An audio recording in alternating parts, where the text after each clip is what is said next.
Hello student, welcome to SRM classes. बच्चों, आज मैं आप लोगों को पूर्ण संख्याओं के बारे में बताऊंगा। पिछली कक्षाओं में हमने पढ़ा था प्राकृतिक संख्याएं। वास्तविक संख्याओं के अंतर्गत मैंने पिछली कक्षा में प्राकृतिक संख्याओं के बारे में पढ़ा था, मगर आज हम लोग पूर्ण संख्याओं के बारे में जानेंगे। सबसे पहले बच्चों, हम ये जानेंगे कि पूर्ण संख्याएं किसे कहते हैं। तो बच्चों, पूर्ण संख्याएं का डेफिनेशन क्या है, यहाँ पे मैं आप लोगों को बताने वाला हूँ। पूर्ण संख्याएं, जिसे इंग्लिश में बोलते हैं होल नंबर, शून्य के साथ गिनने वाली सभी संख्याओं का समूह पूर्ण संख्याएं कहलाता है। बच्चों, शून्य के साथ गिनने वाली सभी संख्याएं का जो ग्रुप होता है, जो समूह होता है ना, वही हमारा क्या होता है, पूर्ण संख्या। कहने का मतलब है, अभी मैं प्राकृतिक संख्याओं का परिभाषा जाना था तो उसमें ये जाना था कि गिनने वाली सभी संख्याएं क्या होती हैं, प्राकृतिक संख्याएं होती। तो यहाँ बिल्कुल प्राकृतिक संख्याओं के पहले अगर मैं शून्य को भी उसमें शामिल कर दूं तो वो संख्याएं क्या हो जाएंगी, पूर्ण संख्याएं। तो पूर्ण संख्याओं का परिभाषा प्राकृतिक संख्याओं को मिलाकर ही बनाया जा सकता है। जैसे शून्य के साथ गिनने वाली सभी संख्याओं का समूह पूर्ण संख्याएं कहलाता है। जैसे आप लोगों के सामने यहाँ पे दिया है 0, 1, 2, 3, 4, 5, ये इन्फिनिटी तक है, मतलब कि अनंत तक ये संख्याएं आप जहां तक गिनती कर सकें वहां तक कर सकते हैं। तो यहाँ पे हमने देखा कि पिछली कक्षा में हमने देखा था प्राकृतिक संख्या, तो प्राकृतिक संख्या हमेशा 1 से स्टार्ट होती है। हमने गिनती 1, 2, 3, 4, 5 से हमने स्टार्ट की थी, तो इसे हम प्राकृतिक संख्या बोलते थे। इतने टोटल संख्या को हम प्राकृतिक संख्या बोल देते थे, इतने टोटल संख्या को हम प्राकृतिक संख्या बोलते थे। लेकिन अगर मैं इसी में शून्य को भी, शून्य प्लस प्राकृतिक संख्या, शून्य को भी प्राकृतिक संख्या में जोड़ दिया तो ये पूर्ण संख्या हो गया। तो बच्चों, शून्य के साथ सभी प्राकृतिक संख्याओं का समूह पूर्ण संख्याएं कहलाता है। तो बच्चों, ये पूर्ण संख्याएं हम कहाँ यूज करते हैं। जैसे मान लीजिए कोई कक्षा है, तो कोई कक्षा में मान लीजिए 5 बच्चे हैं, तो ये जो 5 लड़के हैं, ये कोई क्लास में, एक कक्षा में ये जो 5 लड़के हैं, ये 5 जो लड़के हैं ना, ये हमें लड़कों की गिनती करने के लिए, क्या करने के लिए, लड़कों की गिनती करने के लिए हमें किसकी जरूरत पड़ी, हमें एक पूर्ण संख्या की जरूरत पड़ी। किसकी जरूरत पड़ी, एक पूर्ण संख्या की जरूरत पड़ी। ऐसे ही मान लीजिए घर में आप दूसरे नंबर के लड़के हैं, जैसे मान लीजिए कि आप 3 भाई हैं, 3 भाई में आपका नंबर दूसरा नंबर आता है, तो अगर आपको आपके बारे में अगर पूछा जाए तो आप बताओगे कि मैं परिवार में दूसरे नंबर का लड़का हूँ, ठीक है। कोई हो सकता है सबसे बड़ा हो, फिर आप दूसरे नंबर पे आए, तो आप अपने क्रम को बताने के लिए भी ये जो सेकेंड आप बता रहे हैं, ये भी एक पूर्ण संख्या है। तो पूर्ण संख्या का उपयोग किसी स्थान का क्रम बताने के लिए या फिर किसी वस्तु या व्यक्ति को गिनने के लिए हम पूर्ण संख्याओं का उपयोग करते हैं। एक प्रश्न उत्पन्न होता है यहाँ पे कि शून्य को आखिर प्राकृतिक संख्या के साथ मिला देते हैं तो ये पूर्ण संख्या होता है। आखिर शून्य को पूर्ण संख्या क्यों बोलते हैं, जबकि हम शून्य से किसी वस्तु को गिन नहीं सकते हैं। ये सभी 1, 2, 3, 4, 5 ये सभी हम इन संख्याओं से वस्तु गिनते हैं, लेकिन शून्य से किसी वस्तु को हम गिनते नहीं है। लेकिन ध्यान रखिए कि शून्य को भी मिला दिया गया है प्राकृतिक संख्याओं में, तो ये पूर्ण संख्या बन गया। तो मैं सबसे पहले आपको बता दूं कि शून्य जो होता है, ये जो शून्य होता है, ये ना तो ऋणात्मक होता है और ना ही धनात्मक होता है। मतलब शून्य का अपना कोई मान नहीं होता है, शून्य का अपना कोई मान नहीं होता है। शून्य ना तो ऋणात्मक होती है ना तो धनात्मक होती है, फिर भी हम शून्य को पूर्ण संख्या में शामिल करते हैं। ऐसा क्यों है? सबसे पहला रीजन है कि शून्य ऋणात्मक संख्या नहीं होती है और पूर्ण संख्या भी ऋणात्मक संख्याएं नहीं होती हैं। पूर्ण संख्याएं कभी ऋणात्मक संख्याएं नहीं होती हैं, इसलिए शून्य को भी पूर्ण संख्या में शामिल कर लिया जाता है। दूसरी चीज, शून्य का अपना कोई मान नहीं होता, अपना कोई वैल्यू नहीं होता है, लेकिन अगर किसी भी संख्या के आगे शून्य लगा दिया जाए तो उस संख्या का मान 10 गुना बढ़ जाता है, उस संख्या का मान 10 गुना बढ़ जाता है। जैसे हम 1 के आगे अगर 0 लगा दिए तो 10 हो गया, मतलब 1 था, 1 के आगे अगर 0 लगा दिए, शून्य लगा दिए, तो 1 का मान 10 गुना बढ़ गया, मतलब 10 के बराबर 1 हो गया। तो इसका मान 1 से 10 गुना बढ़ गया। ऐसे ही मान लीजिए अगर कोई 10 लिखा होता, 10 के आगे अगर शून्य एक हम लगा दें आगे, तो 10 का मान 10 गुना बढ़ के 100 हो जाता है। इसलिए शून्य जो है वो किसी भी संख्या के आगे लगा देने से उसका मान चेंज हो जाता है। दूसरी चीज कि शून्य जो गिनती हमारी होती है वो गिनती हमारी कहां तक होती है। हम पहले गिनती करते थे 1 2 3 4 5 6 7 8 9, 9 के आगे हम गिनती नहीं कर पाते थे, लेकिन शून्य का आविष्कार कर दिए जाने से ये गिनती हमारी क्या हो जाती है, पूर्ण हो जाती है। अगर इसी 1 के आगे हम 0 लगा देते हैं तो ये 10 हो जाता है। 10 के आगे हम गिनती 11 12 13, ऐसे ही 2 के आगे अगर हम एक 0 लगा देते हैं तो 20 हो जाता है।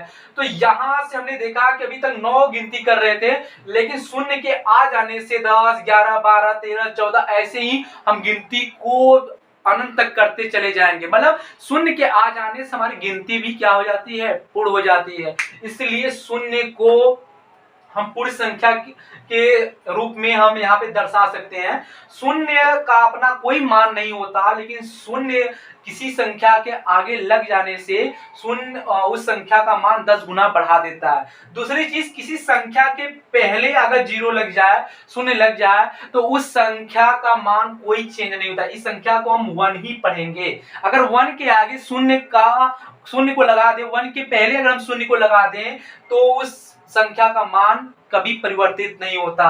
1 के आगे अगर हम शून्य लगाए हैं तो ये 1 ही पढ़ा जाएगा, क्योंकि शून्य का अपना कोई मान नहीं होता है। शून्य पहले लगाने से वही संख्या मिलता है, लेकिन शून्य किसी संख्या के बाद में लगा देने से उस संख्या के मान को 10 गुना बढ़ा देता है। तो शून्य, इसलिए हम शून्य को पूर्ण संख्या के रूप में दिखा सकते हैं, क्योंकि शून्य ना तो ऋणात्मक संख्याएं होती हैं और जो संख्याएं ऋणात्मक नहीं होती हैं वो संख्याएं पूर्ण संख्या के रूप में आती है। दूसरी चीज, शून्य के आ जाने से हमारी जो पूर्ण संख्याओं की जो गिनती थी वो गिनती हमारी शून्य के आने से पूर्ण होती है। पूरी गिनती हम तभी कर पाते हैं किसी वस्तु का, अगर शून्य नहीं था तब तक हम 9 तक गिनती कर पाते हैं, लेकिन शून्य के आने से ये गिनती हमारी बढ़ गई, हम गिनती को आगे बढ़ा सकते हैं। तो शून्य के आने से हमारी गिनती भी पूरी होती है, इसलिए शून्य को पूर्ण संख्या में शामिल कर लिया गया है। तो बच्चों, मुझे उम्मीद है कि आप लोगों को पूर्ण संख्या समझ में आ गया होगा। मैं फिर से एक बार बता देता हूं कि पूर्ण संख्या क्या होता है। प्राकृतिक संख्या जो होती है, अगर उसमें हम शून्य को भी शामिल कर लें तो वो जो समूह बनता है संख्याओं का, उसी को हम पूर्ण संख्या कहते हैं। तो बच्चों, पूर्ण संख्या का एक सूत्र होता है W बराबर 0 प्लस n। W बराबर 0 प्लस n। यहाँ W का मतलब होता है पूर्ण संख्या, जिसे W का मतलब होता है होल नंबर, और होल नंबर को हिंदी में पूर्ण संख्या बोलते हैं। मतलब W यहाँ पे मतलब होता है पूर्ण संख्या, और n का मतलब होता है नेचुरल नंबर। नेचुरल नंबर को हिंदी में प्राकृतिक संख्या कहते हैं कि 0 प्लस n, मतलब प्राकृतिक संख्या में अगर हम 0 को भी जोड़ देते हैं, ऐड कर लेते हैं, शामिल कर लेते हैं, तो वो संख्या क्या बन जाती है बच्चों, पूर्ण संख्या बन जाती है। तो पूर्ण संख्या को याद करने का सबसे अच्छा तरीका है W बराबर 0 प्लस n। W, जहां पे W होता है होल नंबर मतलब होता है पूर्ण संख्या, और n का मतलब होता है नेचुरल नंबर का मतलब होता है प्राकृतिक संख्या। तो प्राकृतिक संख्या में 0 को भी अगर हम शामिल कर लेते हैं तो बच्चों उसे हम बोलते हैं पूर्ण संख्या। तो बच्चों, पूर्ण संख्या पर आधारित हम कुछ क्वेश्चन लिखे हैं, उस क्वेश्चन का उत्तर हम आप लोगों को बताएंगे कि इस क्वेश्चन का उत्तर क्या होगा। सबसे पहला क्वेश्चन है बच्चों कि सबसे छोटी पूर्ण संख्या क्या है। सबसे छोटी पूर्ण संख्या क्या है? तो बच्चों, सबसे छोटी पूर्ण संख्या क्या है, परिभाषा से ही, एग्जाम्पल से ही क्लियर होता है कि 0 1 2 3, मतलब कोई भी पूर्ण संख्या 0 से स्टार्ट होती है। तो सबसे छोटी पूर्ण संख्या क्या हुआ बच्चों, सबसे छोटी पूर्ण संख्या 0 को हम सबसे छोटी पूर्ण संख्या कहते हैं। बच्चों, सबसे छोटी पूर्ण संख्या 0 होती है। अगला क्वेश्चन है बच्चों, क्या सभी प्राकृतिक संख्याएं पूर्ण संख्याएं होती हैं? क्या सभी प्राकृतिक संख्याएं पूर्ण संख्याएं होती हैं? तो बच्चों हाँ, सभी प्राकृतिक संख्याएं पूर्ण संख्याएं होती हैं, क्योंकि सभी प्राकृतिक संख्याओं में बस हम शून्य को मिलाते हैं तभी तो पूर्ण संख्या बनता है। तो इसलिए यहाँ पे आपको दिखाई दे रहा है कि सभी प्राकृतिक संख्याएं पूर्ण संख्याओं के अंतर्गत ही आते हैं। यहाँ पे n सभी प्राकृतिक संख्याओं को दिखाता है और सभी प्राकृतिक संख्या प्लस शून्य मिला के ही पूर्ण संख्या बनता है। तो इस आधार पे हम कह सकते हैं कि सभी प्राकृतिक संख्याएं पूर्ण संख्याएं होती हैं। तो बच्चों क्या सभी प्राकृतिक संख्याएं पूर्ण संख्याएं होती हैं? तो आप लोग बोलोगे हाँ, सभी प्राकृतिक संख्याएं पूर्ण संख्याओं के अंतर्गत ही आती हैं। आप यहाँ पे देख सकते हैं n का मतलब सभी प्राकृतिक संख्या। तो सभी प्राकृतिक संख्या में अगर शून्य को मिला देते हैं तभी तो पूर्ण संख्या बनता है। तो इस आधार पे कह सकते हैं सभी प्राकृतिक संख्याएं क्या होती है बच्चों? पूर्ण संख्याएं होती है। आप देख सकते हैं एग्जांपल में 1 2 3 1 से ही प्राकृतिक संख्या स्टार्ट होती है। तो सभी प्राकृतिक संख्याओं को किसमें दिखाया गया है? पूर्ण संख्या के अंतर्गत दिखाया गया है। तो बच्चों आप कह सकते हैं कि सभी प्राकृतिक संख्याएं पूर्ण संख्याएं होती हैं। अगला क्वेश्चन देखते हैं बच्चों, क्या है? क्या सभी पूर्ण संख्याएं प्राकृतिक संख्याएं होती हैं? तो बच्चों सभी पूर्ण संख्याएं प्राकृतिक संख्याएं नहीं होती है। क्यों नहीं होती हैं? आप देख सकते हैं 0 पूर्ण संख्या होती है लेकिन 0 प्राकृतिक संख्या नहीं होती है। 0 प्राकृतिक संख्या नहीं होती है। बच्चों 0 को हम प्राकृतिक संख्या नहीं बोल सकते हैं। और आपके क्वेश्चन में कहा गया है क्या सभी पूर्ण संख्याएं प्राकृतिक संख्याएं होती हैं? तो 0 तो पूर्ण संख्या है लेकिन प्राकृतिक संख्या नहीं है। इस आधार पे हम कह सकते हैं कि 0 प्राकृतिक संख्या के अंतर्गत नहीं आता है लेकिन पूर्ण संख्या के अंतर्गत आता है। और पूर्ण संख्या के अंतर्गत 0 आता है, इसलिए सभी पूर्ण संख्याओं को हम प्राकृतिक संख्या नहीं कह सकते हैं, क्योंकि 0 कभी भी प्राकृतिक संख्या नहीं होती है। तो बच्चों क्या सभी पूर्ण संख्याएं प्राकृतिक संख्या होती हैं? तो आप बोलोगे नहीं, सभी पूर्ण संख्याएं प्राकृतिक संख्या नहीं होती है। क्यों नहीं होती है? क्योंकि 0 प्राकृतिक संख्या नहीं होती है जबकि पूर्ण संख्या होती है। ठीक है बच्चों, तो अगला क्वेश्चन देखते हैं, क्या है? क्या सभी परिमेय संख्याएं पूर्ण संख्याएं होती हैं? क्या सभी परिमेय संख्याएं पूर्ण संख्याएं होती हैं? तो ध्यान से देखना बच्चों, क्या सभी परिमेय संख्या का मतलब होता है जिसे हम अंश बटे हर के रूप में लिख सके। बच्चों परिमेय संख्या का मतलब होता है जिसे हम अंश बटे हर के रूप में लिख सके, और जहां अंश और हर एक पूर्णांक हो और जहां पे हर का मान शून्य ना हो। ठीक है, तो यहाँ पे हम अंश बटे हर, मान लीजिए कि अंश बटे हर के रूप में 5/3 है।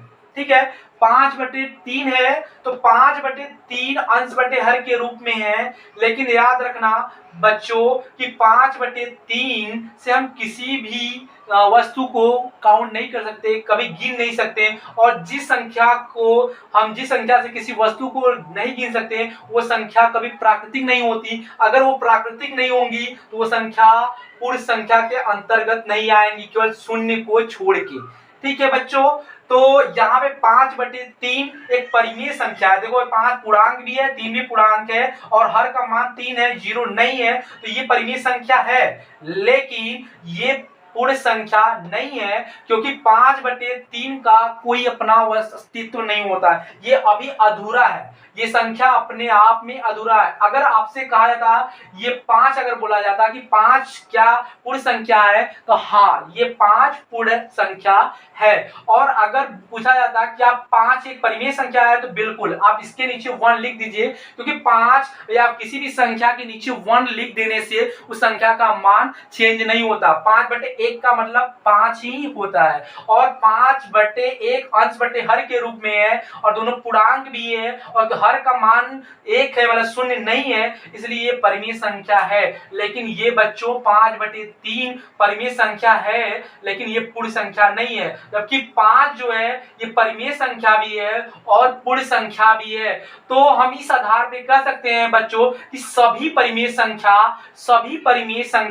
पूर्ण संख्या नहीं हो सकती हैं। कुछ परिमेय संख्याएं पूर्ण होती हैं तो कुछ परिमेय संख्याएं अपूर्ण होती हैं। जैसे 5/3 जो है ये परिमेय संख्या है, लेकिन अपरिमेय संख्या लेकिन पूर्ण संख्या नहीं है। 5/3 एक परिमेय संख्या है, लेकिन पूर्ण संख्या नहीं है। 5 जो है ये पूर्ण भी है और परिमेय भी है। इस आधार पे कह सकते हैं कुछ संख्याएं परिमेय होती हैं तो पूर्ण भी होती हैं, लेकिन कुछ संख्याएं परिमेय होती हैं लेकिन वो पूर्ण संख्याएं नहीं होती हैं। तो बच्चों क्या सभी परिमेय संख्याएं पूर्ण संख्याएं होती हैं? तो इसका जवाब होगा नहीं, सभी परिमेय संख्याएं पूर्ण संख्याएं नहीं होती हैं। ठीक है बच्चों, अगला क्वेश्चन है क्या ऋणात्मक संख्याएं पूर्ण संख्याएं हो सकती हैं? बच्चों क्या ऋणात्मक संख्याएं पूर्ण संख्याएं हो सकती है? तो बच्चों ध्यान से, ऋणात्मक संख्याएं जैसे -1, -2 ये सभी संख्याएं क्या पूर्ण संख्या के अंतर्गत आती हैं? आप पूर्ण संख्या का परिभाषा देख लीजिए, इसमें कहीं भी ऋणात्मक संख्याएं नहीं आती हैं, इसमें कहीं भी भिन्न की संख्याएं नहीं आती हैं, इसमें कहीं भी दशमलव की संख्याएं नहीं आती हैं। तो बच्चों हमेशा ध्यान रखना कि दशमलव वाली संख्याएं, भिन्न वाली संख्याएं और दशमलव वाली संख्याएं और उसके साथ ऋणात्मक संख्याएं ये कभी पूर्ण संख्याएं नहीं होती हैं। तो इस आधार पे हम पूर्ण संख्याओं की परिभाषा के आधार पे कह सकते हैं कि ऋणात्मक संख्याएं जो होती हैं वो कभी भी पूर्ण संख्याएं नहीं होती है। इस आधार पे इस प्रश्न का आंसर क्या होगा बच्चों? क्या ऋणात्मक संख्याएं पूर्ण संख्याएं हो सकती है? तो आपका जवाब होगा नहीं, ऋणात्मक संख्याएं कभी भी पूर्ण संख्याएं नहीं होती हैं। बच्चों याद रखना अपरिमेय संख्याएं जो होती हैं जैसे √2, √3 ये सभी संख्याएं भी पूर्ण संख्याओं के अंतर्गत नहीं आती हैं। इनसे कोई वस्तु हम गिन नहीं सकते हैं, ठीक है, इनका कोई अपना पूर्ण वजूद नहीं होता। इस आधार पे हम कह सकते हैं कि अपरिमेय संख्याएं या फिर जो बोल सकते हैं जिनका जो पूर्ण वर्ग में संख्याएं ना हो वो सभी संख्याएं पूर्ण संख्याएं नहीं होती हैं। पूर्ण संख्याएं वही होती हैं जिसमें हम 0 प्लस प्राकृतिक संख्या को मिला के कोई भी संख्या बनती है तो वो संख्याएं पूर्ण संख्याएं होती हैं। बच्चों मुझे उम्मीद है कि आप पूर्ण संख्याओं के बारे में अच्छे से जान गए होंगे। ठीक है बच्चों, अब हम अगली क्लास में पूर्णांक संख्याओं के बारे में बात करेंगे।